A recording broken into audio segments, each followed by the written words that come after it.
पंढरपुरातील श्री विठ्ठल मंदिरामध्ये दर्शनासाठी येणाऱ्या लाखो भाविकांसाठी आता मोठा दिलासा मिळणार आहे। नव्या दर्शन मंडप आणि स्कायवॉकच्या कामाला सुरुवात झाली आहे। या अत्याधुनिक प्रकल्पामुळे 12,000 भाविकांची सुरक्षित, सुसज्ज आणि आरामदायी दर्शनाची व्यवस्था उपलब्ध होणार आहे। याचा आढावा घेतला आमच्या प्रतिनिधीनं, बघूयात।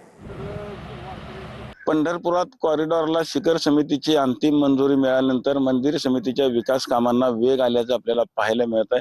आपण आता बघू शकतो की गोपाळपूर रोडवरती खरं तर भव्य दिव्य असा खरं तर दर्शन मंडपाच्या कामाला आता सुरुवात झालेली आपल्याला पाहायला मिळत आहे। एकंदरीत जर आपण बघितलं तर वर्षाकाठी लाखो कोटी भाविक खरं तर या विठ्ठला दर्शनाकरता येत असतात। येणाऱ्या भाविकांना सुलभ त्वरित दर्शन व्हावं याच दृष्टीने खरं तर हा दर्शन मंडपाची उभारणी करण्यात आलेली आहे। त्याचबरोबर या 3 मजली दर्शन मंडपामध्ये मोठमोठाले हॉल देखील करण्यात आलेले आहेत, जेणेकरून भविष्यामध्ये जर टोकन दर्शन जर सुरू केलं तर ह्या टोकन दर्शनाच्या माध्यमातून जवळपास 12,000 भाविक खरं तर ह्या मंडपामध्ये बसतील, अशी देखील व्यवस्था खरं तर या मंडपामध्ये करण्यात आलेली आहे। आणि याच मंडपाचं भूमिपूजन आता सोमवारी पालकमंत्री जयकुमार गोरे यांच्या हस्ते खरं तर केलं जाणार आहे। पंढरपुरातून कॅमेरामन जगदीश सर, रवी लवेकर, TV9 मराठी।